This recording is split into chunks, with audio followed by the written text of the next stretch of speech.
नमस्कार दोस्तों, कैसे हैं आप सब लोग? आशा करते हैं आप सब लोग ठीक होंगे। दोस्तों, आज मैं आपको एक ऐसा नुस्ख़ा बताने वाला हूँ, जो न केवल उसको इस्तेमाल करना सरल है, बल्कि ऐसी समस्या में काम आता है, जिसमें आदमी काफ़ी परेशान हो जाता है नाम नाम से ही। और मतलब ऐसी बीमारी जिसका नाम लेने मात्र से जिसको परेशानी हो जाती हो। तो कितनी मतलब जिनको है कितने परेशान रहते होंगे। तो आप जो है ध्यान से इसको देखिएगा और आप नोट कर लीजिएगा या वीडियो को सेव कर लीजिएगा। ये एक नॉन स्क्रिप्टेड वीडियो है, इसमें हम कोई एडिटिंग नहीं करेंगे और ना ही हम इसमें कोई स्क्रिप्ट आपको पढ़ के बताएँगे। ये हमारा जो जानकारी है, ये आप और लोगों से भी साझा करिए क्योंकि बहुत काम की यूनिक जानकारी है। देखिए, एक जो ओवर एज व्यक्ति हैं, जिनको प्रोस्टेट की समस्या रहती है जनरली, आपने देखा होगा कि 50 साल से ऊपर लगभग अधिकांश लोगों को प्रोस्टेट हो जाता है।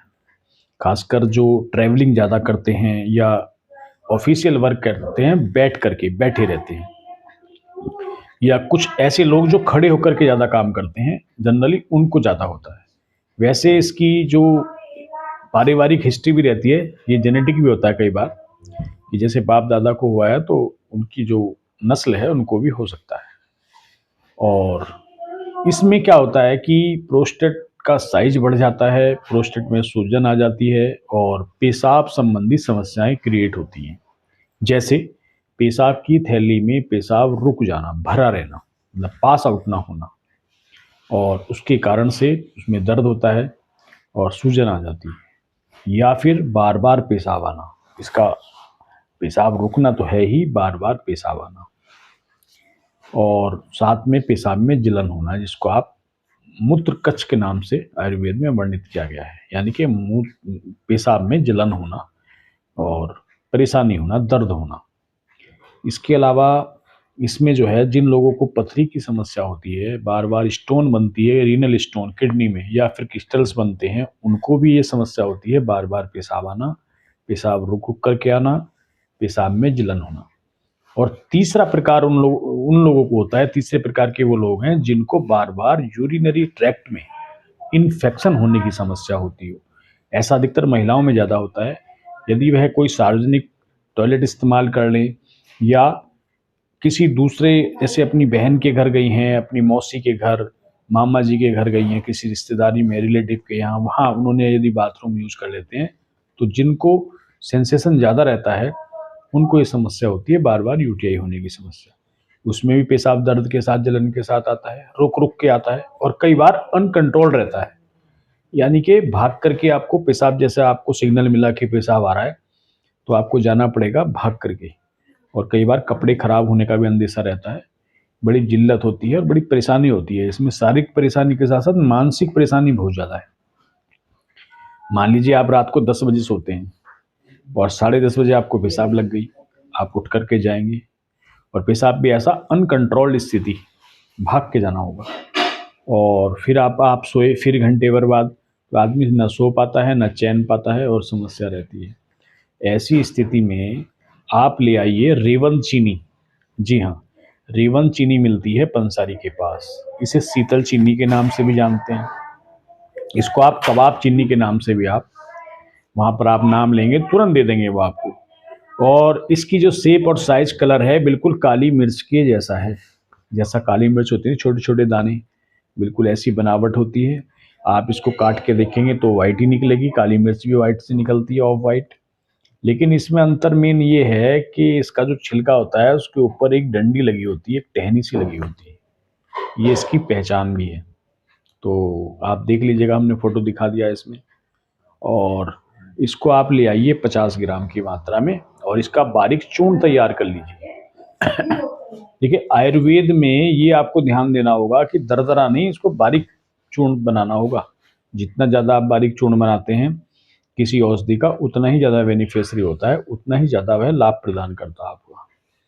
तो आप इसको चौथाई से आधा चम्मच अपनी उम्र और वजन के अनुसार इसका सेवन करें, ठंडे गुनगुने पानी के साथ, दही के साथ, मट्ठे के साथ, छाछ के साथ, और या फिर आप शहद के साथ आप इस्तेमाल कर सकते हैं, यदि आपको शुगर जैसी कोई समस्या नहीं है तो ये बहुत ही अच्छा नुस्खा है। मूत्रकच्छ की बहुत अच्छी दवाई है, पॉलीयूरिया की बहुत अच्छी दवाई है, डायसूरिया की बहुत अच्छी दवाई है।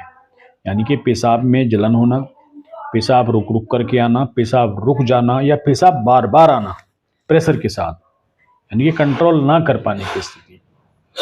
इसके अलावा जो बच्चे वेटिंग का शिकार हैं, जिनको बिस्तर पर पेशाब करने की समस्या का सामना करना पड़ता है, उनको भी बड़ी स्थिति उनकी खराब होती है और उनको मानसिक समस्या भी होती है, शारीरिक समस्या तो वो है ही। जो ओवर एज जो जा रहे हैं, मतलब जैसे बच्चे जो हैं बचपन से निकल गए, 3 साल 5 साल से ऊपर के जो बच्चे हैं, उन बच्चों को यदि ये समस्या है, तो कई बार तो 15-15 साल तक के बच्चों को भी दिक्कत होती है। तो उस स्थिति में ये बहुत ही अच्छी चीज़ है, रेवन चीनी का आप प्रयोग करें। साथ में आप गौसूर का चूर्ण मिला सकते हैं, इसके लिए हमने एक अलग से वीडियो बना दिया था और उसमें यह जानकारी दी गई है और पंसारी के पास आसानी से मिल रही है। आप ये सब जो नुस्खे हैं इस तरीके के, एक दिन आपका ज्ञान इतना बढ़ जाएगा इनसे, क्योंकि ये चीज़ें कभी भी बगैर उसके हैं, मतलब आपको असर करेंगी ही करेंगी, इनका कोई साइड इफ़ेक्ट नहीं है। और जब किसी पैथी की दवाइयाँ फेल हो जाएँ, खासकर एलोपैथिक मेडिसिन, तब इनकी शुरुआत होती है। देखिए, आयुर्वेद की शरण में आदमी 2 स्थिति में आता है, या तो उसको एलोपैथिक दवाइयाँ पचती नहीं हैं, उनको लीवर में प्रॉब्लम होती है, किडनी में प्रॉब्लम होती है, शरीर में गैस एसिडिटी बनती है, शरीर उनको एक्सेप्ट नहीं करता, तरह-तरह की परेशानियाँ खड़ी करती हैं, वो लोग, या फिर वो लोग जो एलोपैथिक से ठीक नहीं हुए हैं। और इन सभी में किडनी की कोई दवाई या लीवर की कोई दवाई, अंग्रेजी या गर्म दवाई काम नहीं करती, आयुर्वेद अच्छी तरह काम करता है, ये सब आप भली-भांति जानते हैं।